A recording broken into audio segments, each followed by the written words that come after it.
my goodness. Whoa. What's the intro? What's the proper intro? Coughing? I don't know.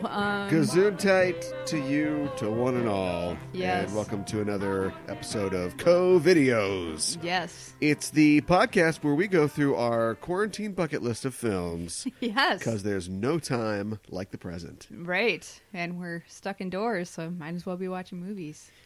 Yeah, I guess we could, go up on the roof or something like that, but... Can we do that? I don't know. I don't know that we can do that. I've in never our tried. building. Yeah. Maybe we should try. Maybe we should. Maybe everybody's had that idea. Maybe that's how we all go. Just, I've heard that there are people that get together or, come out on their windows and, howl at the moon or something like that.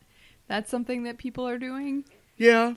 Seems, Really? a little silly. Is that really something people are doing? I don't know. I don't know if they're actually doing it or not. I just heard that that's what they were doing. This is a tough time for me. Yeah? Yeah. Well, how so? This is a tough time for me because, I'm not a working scientist, but I studied science. I was going to be a working scientist for the first part of my life, and so a healthy skepticism and a healthy reliance on facts and what you can prove and experimentation was very important to me. Sure. And as soon as this happens, everything just becomes completely, it's all folk medicine, the evil eye, Advil's going to kill you. Yeah, it's just a bunch of people doing crazy, insane things. And I was reading, I can't find it now, but there's a link I was reading about, internet hysteria. And this was a study that was done years before any of this ever happened. Okay, but it's just the way that social media can, and I don't know, again, as a scientist, I don't know how they are measuring quote unquote hysteria, but, because I didn't get all the way through the article. But it seemed very trustworthy. But the idea that things propagate and people go, oh, I don't know about that.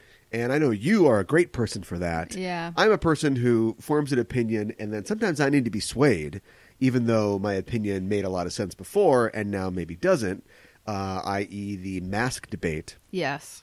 Which I'll maintain my position is still correct, that I have no plans of leaving it anywhere.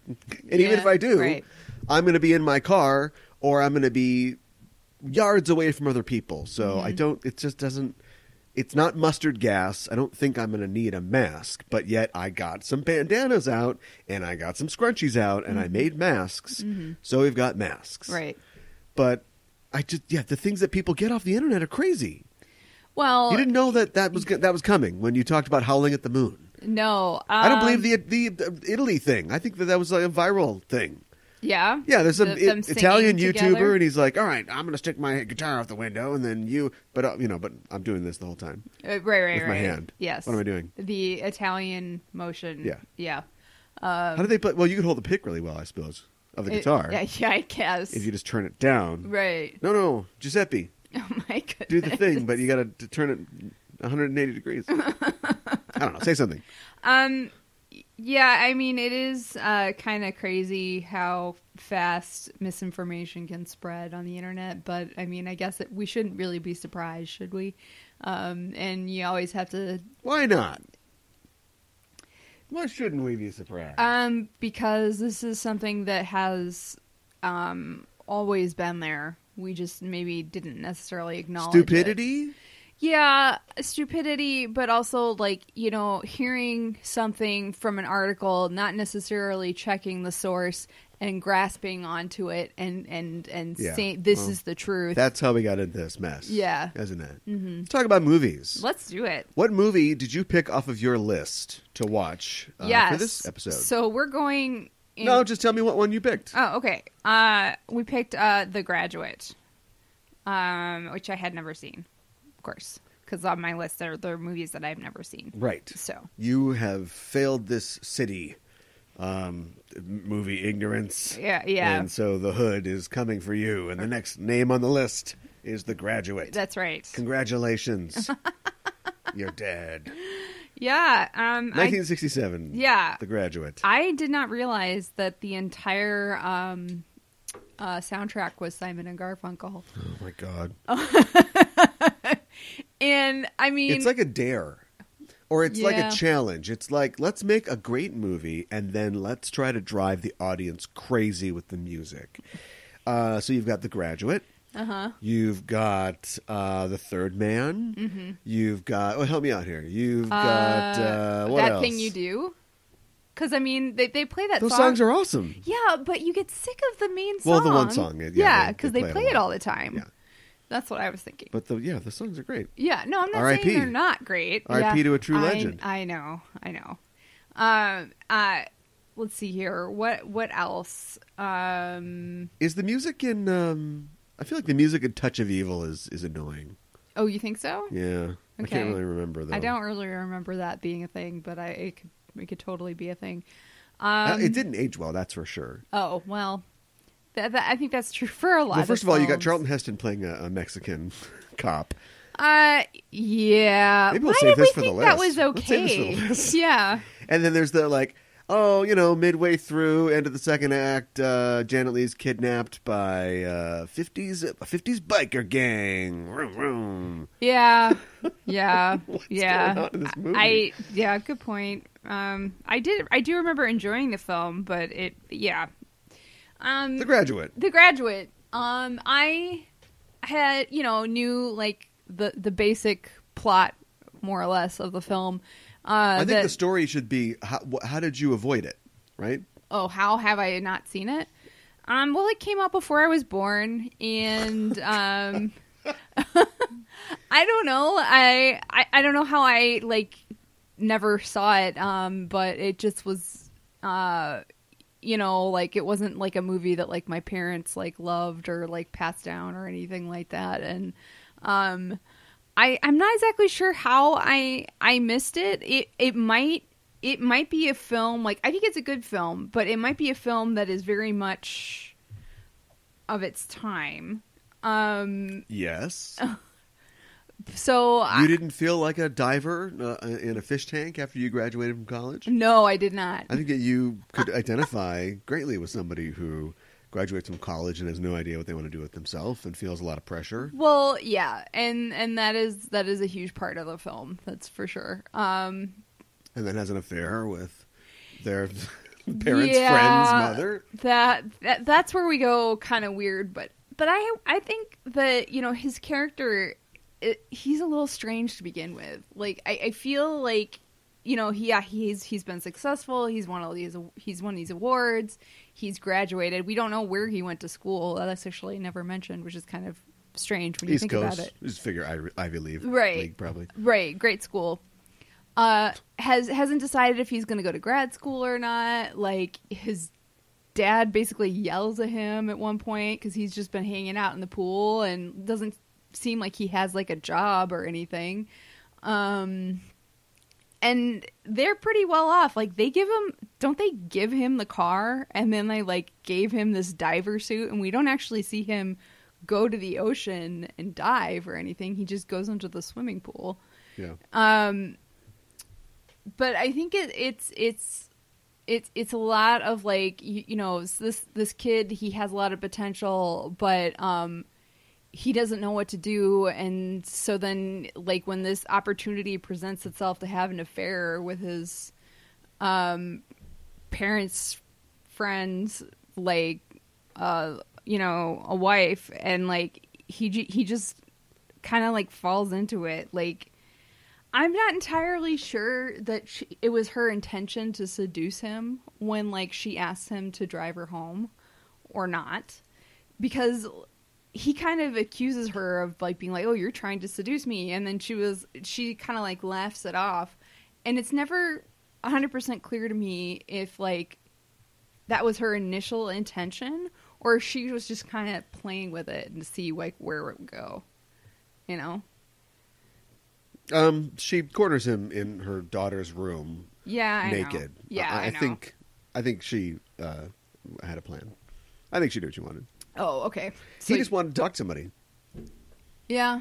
And this is 1967, I don't know this. I mean, psychiatry is a thing, but I don't know.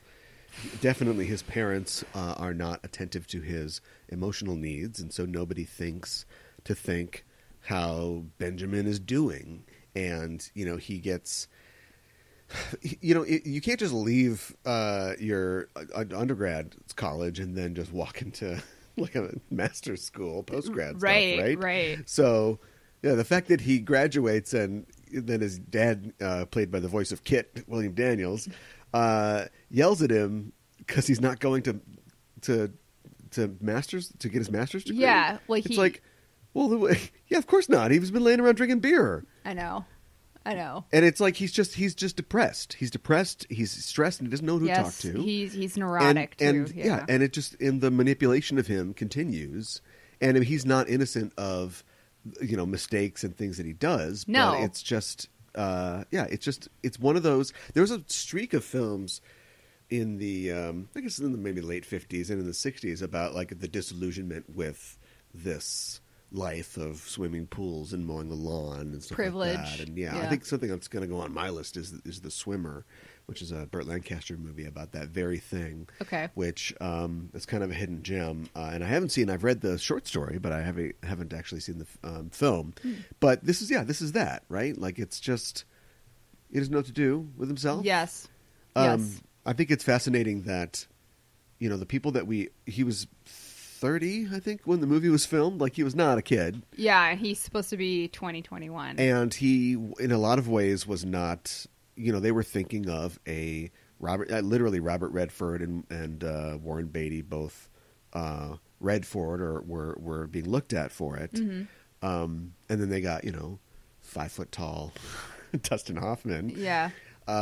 Who is Jewish, which is not really what they were looking for, or not what you'd expect. And Mike Nichols is like, oh, no, I think this is the guy. Also, Warren Beatty is making Bonnie and Clyde.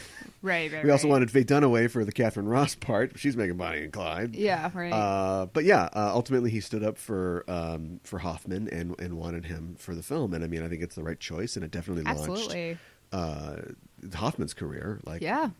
Wasn't he like not that much younger in reality from Anne Bancroft? He was 6 or 7 years younger than Anne Bancroft in this. Yeah. And I'm not sure Bancroft had hit 40.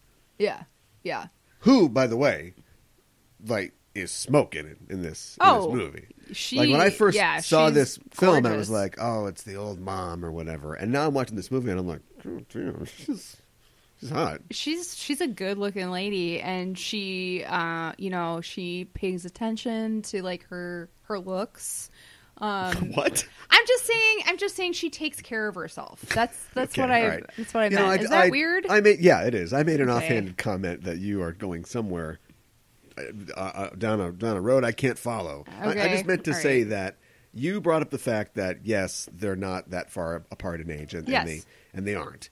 But also, I think that until like the last, part of the film, like the third act, she also is a part of this film. Do you know what I mean? Like, it's as much her film as it is Benjamin's, Mrs. Robinson's. Yes. Until she just turns into a cartoon villain, like at the end. Yes. It's too late. Not for me. Yeah. But up until that point, and it's actually some of the reviews of the time sort of criticized it for. I mean, nowadays it's a classic. We all know. Yeah. It's surprisingly, I think, mid 80s on Rotten Tomatoes. It's not like another like 90 or 100% banger, but the reviews at the time, like Pauline Kael said, it's an interesting kind of look at suburban life, up until the end. But I think what a lot of people remember is the end. Yeah, because it's so dramatic. And because of what Wayne's World 2. Yeah. Well, and another, I know like The Simpsons did a spoof on it too. Well, of course. Yeah. That's where, because I do this all the time, but that's the thing where he goes into the gas station and he's like, I need to use the phone. And he uses the phone. And he's like, I'm Reverend Johnson. I need to know where the church is. And then he's like, where's the thing? And he runs out and the gas station attendant's like, hey, where you going to get some gas? Where are you going? Yeah. And that's the thing in Wayne's World 2 where Wayne comes in and he's asking the gas attendant about something. And the guy's like, oh, I don't know. And he's like, stop, wait, stop. I know this is a small scene, but can we just get a better actor for this? It's important. You're kidding. And then so a PA pushes him off and they push Charlton Heston on. So Charlton Heston's like, ah, yes, the First Presbyterian. I remember when I was a boy. Okay, it's been a while since I've seen that movie. Yeah. Obviously, need a rewatch.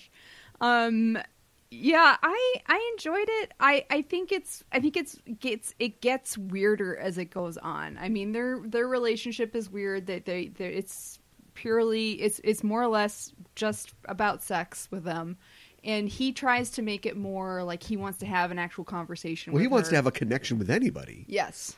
And she's not really having it. And then his parents more or less force him to go on a date with her daughter, which he had promised before. That's weird. Yeah. He wouldn't do. And Catherine Ross as Elaine, like, there's not much to Elaine. It's based on a book. I haven't read the book. It's based on a book, and then of course the screenplay is by Buck Henry, and Calder Willingham, which I never put two and two together. Everybody knows like Buck Henry, but like Calder Willingham wrote a bunch of films. Oh, really? One of which was Paths of Glory. Okay. One of my favorite films. I don't know if I've seen that one. You've seen Paths of Glory. Have I? Okay. What is it about? It's about in World War I, 3 troops go on trial for cowardice, and then Kirk Douglas has to defend them. Oh, that's the Kirk Douglas World War I. Okay. Why do I always keep forgetting what it's called? It's a weird name. Okay. But anyway, yes. Yeah, so he wrote that and this. So okay. Did you just go like, I'll write all the serious stuff. Oh, no, now he's going to have an affair. And then Buck Henry's like, I'll do the bit where the toast pops out at the end of the scene, scares everybody. That was great timing. Or Silly, I'll have, but... or I'll have, the mayor from Jaws, Murray Hamilton. Yeah. Who the whole movie, like, Mr. Robinson is nowhere in this. No. Until at the end he finally comes to like confront Ben. Yes. But he's like terrified of him. Yes. He's like, please lower your voice. He's like, my voice is low. He's like, could you unclench your fist, please? Yeah. Yes. Don't look at me like that. Yeah, exactly. And like to get away, he's like waiting for him in his room, and like to get away from him, he climbs over the bed. Yeah. It's like, wow, why are you so terrified of this young guy? But I think that it could have tried to, maybe in the book is my point. Maybe the book focused more. We found out more about Elaine, who is raised by these two weirdos. Right. In the film, she's just beatific, Catherine Ross. Right. But she could gorgeous. be as effed up as mom and dad, right? Well, and we certainly get weird things from her because, yes. Knowing what she knows or what she thinks she knows, that Ben raped her mom, you can see why she wouldn't want to talk to him. But then she goes and talks to him, and then she screams and freaks out and acts like this prototypical crazy hysterical woman. Right. Then she is kind of dating him again, but also is dating some other guy, Carl or whatever, on the side. Yeah, and she has been very non-committal to both of them. Both of them have, in a weird sort of way, asked her if she would marry him. Yeah. And she said she might. I mean, that's how she responded to, like, both of them. Right. And so she's kind of stringing them both along. I don't think she's really crazy about either of them, to be perfectly frank. And I think she, like Ben, doesn't really know what to do with her life. Yeah. And I think she likes the idea of Ben because he seems like, somebody that she should never, ever, ever be with because of the experience, that he had with her mom. But that makes him more tantalizing to her. So I think she's kind of messed up in some ways too, because at one point she's like, "Can you kiss me?" And it's just weird. And then just the end is so bizarre too, because they go off together, but neither of them are very happy about it. Yeah. And I don't know if they actually, if they'll actually end up getting married or if they'll go their separate ways. You just don't know, Yeah. It's unsettling. It is. And you kind of get the feeling that Ben in some way has kind of ruined his life because of these. Yeah. But if you don't have any direction. Yeah. And I don't know. I don't think the movie's saying this, but if there's something "quote unquote" wrong with you, you're not going to have this kind of life anyway. And everybody who has this life, we don't actually find out all that much about the Braddocks, but the Robinsons are miserable. Yes. No matter what clearly. plastics or whatever it is they do, right. they're not happy, and Yeah. Ben wouldn't want that kind of thing anyway. So it's like it's not a hippie movie, but it's the same kind of ideas that the hippies are exploring about, there being a different life than this 9 to 5 cocktails and bourbon and scotch thing. Right. From people who are locked into that life, basically from birth. There's just nothing they can do about it. You're going to Berkeley, and then you're going to come home and probably marry a guy in plastics. Right. And that's going to be your life. But that's all coming apart. The wheels are coming off. Yes. And as you said, we get a little sick of Scarborough Square, but what Scarborough Fair? Yeah, Scarborough Fair. What does it mean that Mr. Roper is his his landlord when he goes to the bed sit or whatever it is? I don't know who that is. A lot of Norman Fell's in this. A lot of stealth cameos in this, but not really cameos. Richard Dreyfuss is one of the tenants in the building. Who else? Geez, I don't know, but there just seem like there are a lot of like character actors like at the party and stuff like that at the beginning too. Yeah. I mean, and he clearly, it's kind of interesting that his parents, this is obviously for his parents. This is not really for him. They have not paid attention to him that he does not like this kind of social setting. The party is too much for him. So, yeah, it's clearly more for them than it is for him because it's not really something that he wants. So, yeah, it's clear from the beginning, like you said, that they don't really get him in a lot of ways. Yeah. I mean, worth it? Glad you saw it? Yeah, I mean, like you said, I think it is a classic, and it is saying something about like, suburban life. And I think it has, influenced other films that are maybe about like, affairs and that sort of thing. And weird. You think? Well, I don't think anybody's tried to copy The Graduate. Well, I guess it's like you said, it's just like the cultural nods to it that have like been in Wayne's World and like The Simpsons, but yeah, I am glad that I saw it because it's something that I think comes up every once in a while, and so yeah, I think that's one reason why I started putting this list together is, that I want to see films that I've heard of, but I just haven't, I want to become more educated in a film. Yeah. So. Well, this is a door that you'd have to go through. Yes, absolutely. I suppose. How about you? What was your pick this time? I can't remember if we talked about this last time. I don't know where I got this from, but my pick was the 2001 feature Mulholland Drive by David Lynch. Yes. And I don't know how I got there. But I'm starting to figure out there's a theme. Because last week's movie was about making movies. This week's movie is about Hollywood. And I already know what next week's movie is going to be. Yeah. So for some reason, I'm doing movies about Hollywood and about movies. Okay.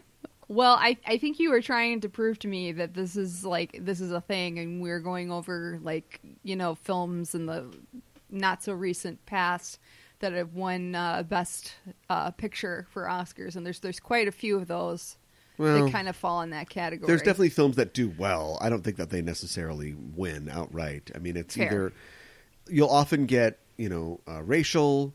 So either like dealing directly with racism, or a film about slavery or about Jim Crow will win. like Green Book. I mean, there's literally no other reason that Green Book could have won. Did it win anything else? I don't know that it did. I don't remember. It doesn't matter. The Oscars don't matter. Hashtag. Yeah. Or a film about like The Artist. Why did The Artist win? Because it's a movie about movies. Right. But by that logic, Hugo should have got Best Picture, but it didn't. So I don't remember what happened that year. 2004. Oh, was that Crash? Oh, that might have been Crash. I don't remember. I'm not really good about remembering the years and which movie won then. But thanks for confessing that. I know that was tough for you. Yeah. Hugo was 2011, so I don't know what I'm talking about. Oh, okay. Yeah. Anyways. Let's talk about this movie, Mulholland Drive. I am a David Lynch fan. Yes, as am I. I don't think that there is anybody who has seen a David Lynch movie and just went, "Oh yeah, that's good." No. and then just goes on and doesn't. When you say you're a David Lynch fan, you're somebody who likes David Lynch movies, because I think you have to get into this man as an artist and want to know what the hell he's talking about and be into it. What I'm saying is, I don't think anybody just casually likes a David Lynch movie, except maybe Blue Velvet. Maybe somebody saw Blue Velvet. Oh, boy. And then they fell into a crevasse in the ice, and they were thawed out years later, and they're like, oh, that guy kept making movies? Like, it was a pretty good movie. I like Dennis Hopper or whatever. Uh-huh. But like, or The Straight Story. Maybe The Straight Story was on. what's the Christian cable channel? Oh, I don't know. I don't know. The Straight Story was on Lifetime or something like that. And they're like, oh yeah, he's just driving a lawnmower. Oh, he's going to talk to people. I don't think I've seen that one. I need to put that on. But otherwise, no, you don't. Oh, okay. Well, I mean, if you're a David Lynch fan. Yeah. But I am a David Lynch fan, so that means that I like David Lynch movies and I have opinions about them. And when I saw this in the theater in 2001, I thought, this is the most effed up thing he's ever done. No one can ever understand this. Uh-huh. This is his most obtuse work.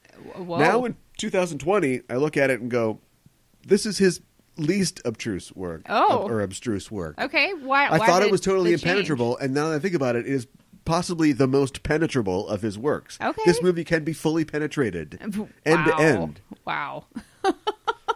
Okay, so why the change of heart? Let me ask you. Yeah. What's happening in Lost Highway?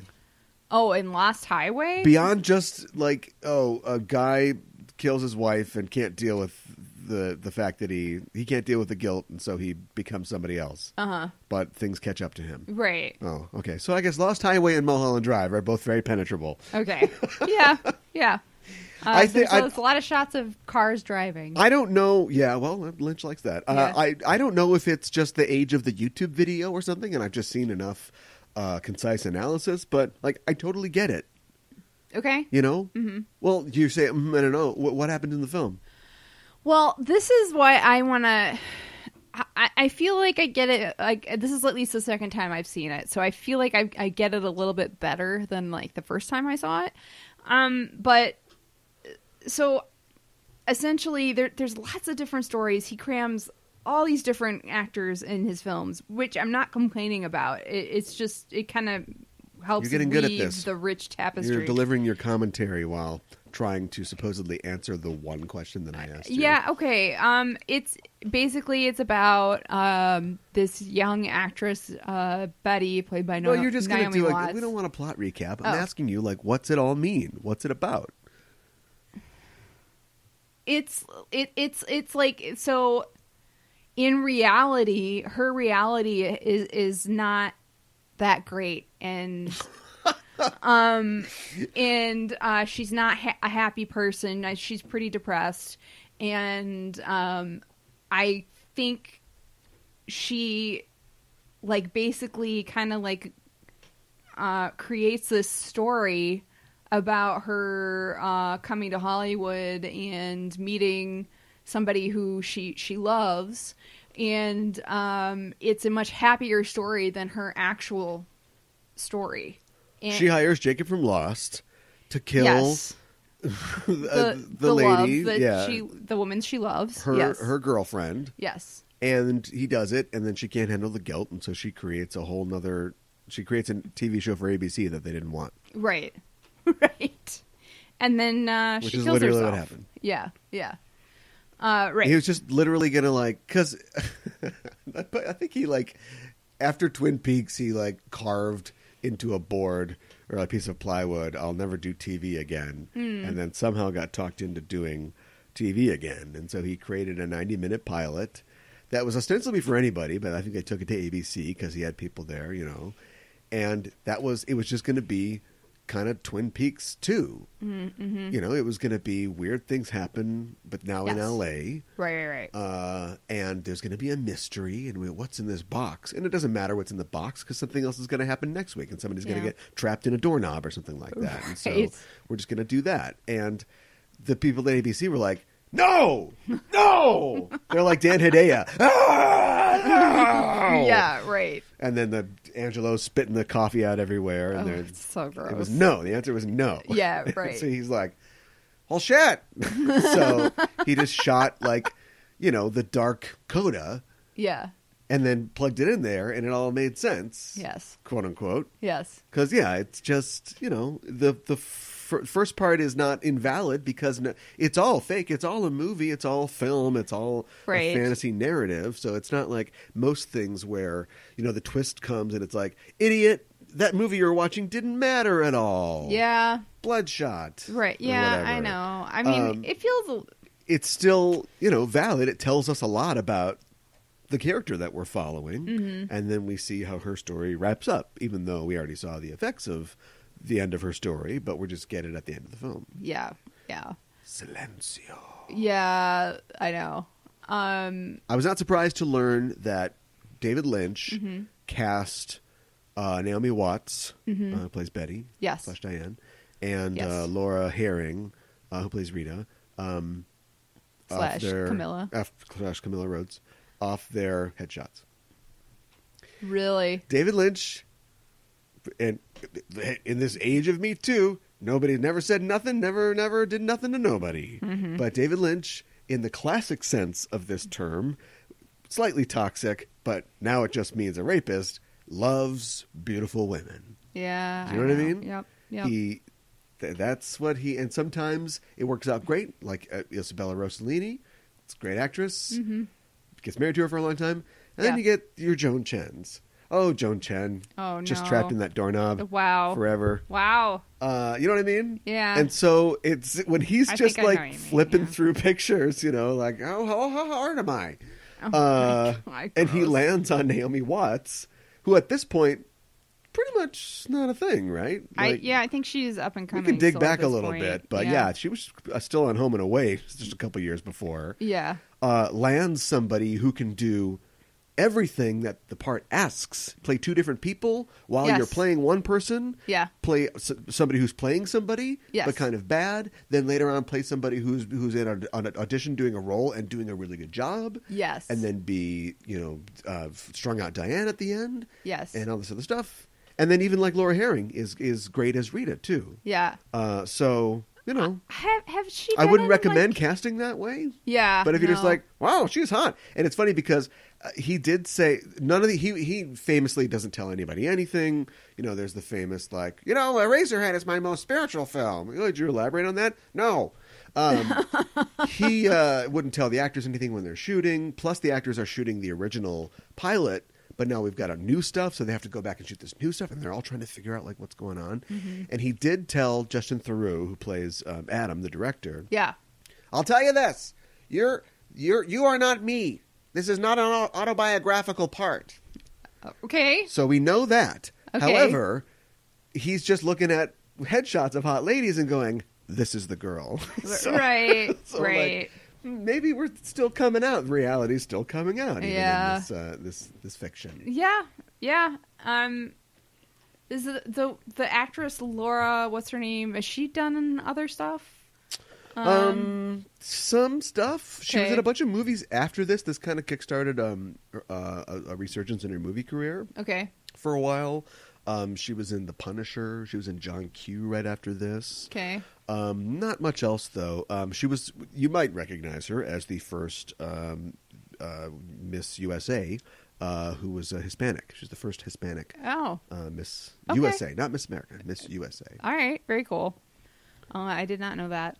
I think she did a good job. Donald Trump one, I think? Yeah, okay. I think she did a good job, too. Or is that Miss America? Yeah, that's the Donald Trump one. And, she also had to play two different characters. And I thought it was interesting choice, like, while she's helping Betty read a scene, she's not very good at, like, reading the scene with her. Like, it seems like she's really struggling to do, like, the acting part. I mean, it doesn't last for long. No, but it is hard to act bad. Yeah. Yeah. So I mean, I think she did a good job. It's also crazy because this is a movie that has Billy Ray Cyrus in it. So, I was like, as we were watching it, I was talking about. He's the pool guy, isn't he? Yeah. Oh gosh. I was like saying his casting director. I know he does some of it as well, but whoever his casting person is great. Yes. And now that I know that he just picks like, oh, she's hot. Like now that's how he picks his actresses, apparently. Right. Or maybe he didn't care because it was, it's another ABC TV show or whatever. Right. But the people who populate his universe is amazing. Like it reminds me of like Tarantino's universe. Yeah. He always has these small bit parts. You know, the lady who gets hit by Marcellus Wallace hits her car. I think that was Kathy Griffin, actually. Or no, Kathy Griffin witnessed the accident. Mm-hmm. Just the little small bit parts, people in the store, the people who was at the drug den or whatever. Yeah. Sometimes it's a famous person. Sometimes it's just somebody that just doesn't look like an actor. Mm-hmm. And he's really good at that. Lynch does that too, yeah. Yeah, the cowboy. Yeah. Yeah. He hasn't been in a lot of stuff. Okay. He was in He was in Wild at Heart. Okay. But otherwise it's just, sometimes there's a buggy. And how many drivers does a buggy have? Right. Like he was great. Yeah, he was. And I think he does a good job at being menacing without really doing anything. Right. Yeah. Exactly. And you do see the cowboy a couple other times, like throughout, and it's kind of interesting to see because it's like, was the first part of the movie all in Diane's head? Like it kind of seems like that. And like the old couple who she meets at like the airplane, like how does she know them in real life? Because they kind of like are menacing towards her at the end. I mean, did she actually, when she actually came to Hollywood, did she have that experience? It kind of seems like maybe the that's old it. People. Yeah, like well, the old people, couple. Yeah. Yeah. They represent something. Yeah. Okay. But we're not going to talk about it. Okay. Well, what do they represent? Well, what was Diane's life like before she came to Hollywood?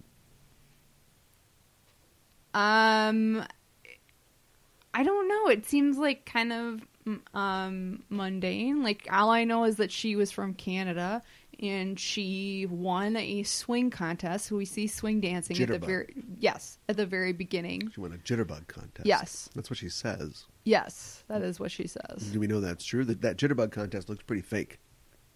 Yeah. I mean, it seems like she's standing around with like her parents or something like that. Could they be her grandparents? They could be her grandparents. Yeah. So maybe that's what the old people represent. Do they seem menacing? Do you think that she liked leaving where she was from? Do you think she needed to leave where she was from? Ooh.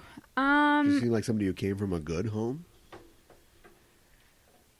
I'm kind of guessing no, because she seems like she's struggling in a lot of ways to really connect to people. Rhetorical questions? Yeah. Yeah, they are. Do you think that they didn't switch apartments? She moved out. Like they were a couple? The girl in number 12?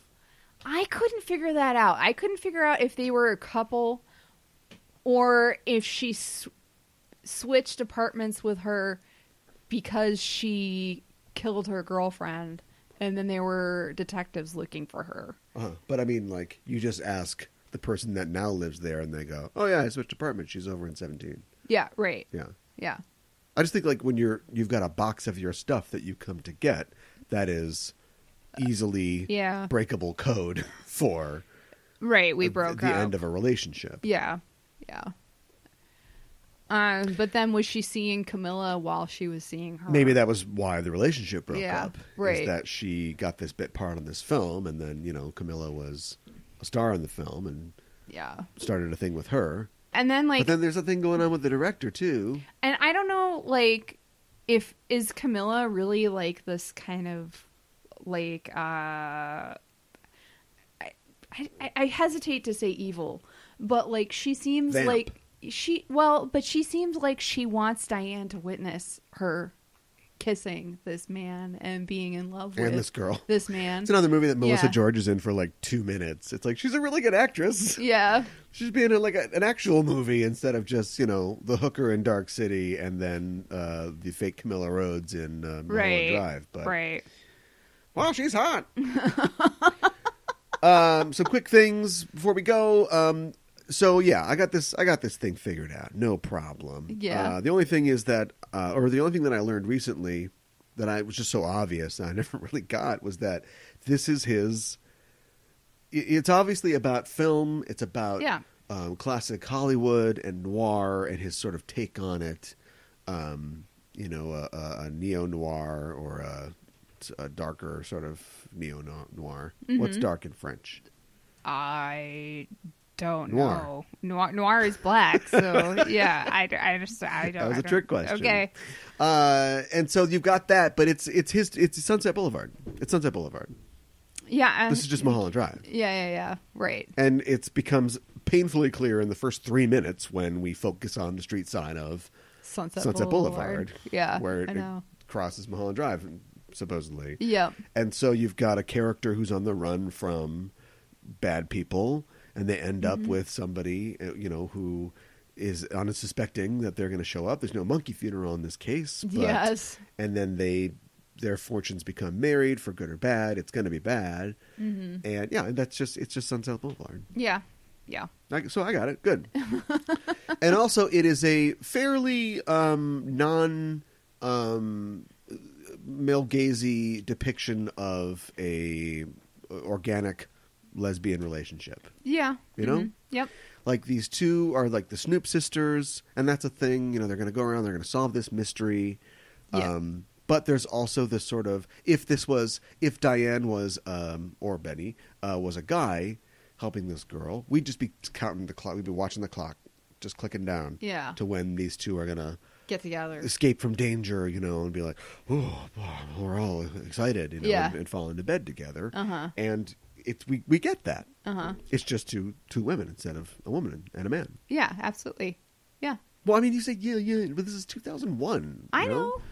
It's not, you can't watch every single fashion show, Netflix, reality, this and that. It was different. I know it was only 19 years ago, but it was different. I understand what you're saying. Yes, I agree with you. But you refuse to develop the conversation on the issue. What do you mean? Well, you don't have a comment on what I said? No, I think you are correct. I think it was ahead of its time as far as that goes, and it was very organic. Uncomfortable. It's not forced. If you don't have a conversation with me, I can't do the button at the end where I go, and they're both hot. So I guess we'll just skip that part. So that's it for this week. I'm going to pick blue is the warmest color as my next picture, just to drive this home for you. I don't know why you're saying that. I don't know why you refuse to engage me in talking about this. It's significant. How am I not engaging you? I thought I was engaging you. But you're not. But you just saying, "Well, how am I not doing it?" That's not engaging it. This is the effect of the Quar. This is the Quar talking. Okay, I don't understand how I'm not engaging. Well, usually you have something to say about the things that I say, but you're just like, "Yep, it is," and I'll just repeat all the things that you just said. Let's shut it down. All right, so this is the end of the show for good. I hope you enjoyed COVideos, and we're done now. We're done now? Yeah. Okay. You don't want to do it anymore. No, I'm not saying that. I'm not saying that at all. I just want a third party to come in and go, but she's not talking anymore. You're right, Caliban. She's literally not talking now. We're live. Okay. I don't know what you want me to say. I feel like I'm saying stuff, but you're just saying that I'm not. We'll talk about it off the air because you're not. We'll be back next week. In the meantime, if you want to give us some ideas about things we can talk about, check us out on social media at Just Enough Trope on Facebook and Twitter. And yeah, I mean, this is going to be at least another 2 weeks, maybe more, probably more. So we need your ideas and your feedback and your responses and your suggestions, and please give those to us. And that is it for this week, or for today. We'll be back for another show soon. And until then, the sign-off goes here.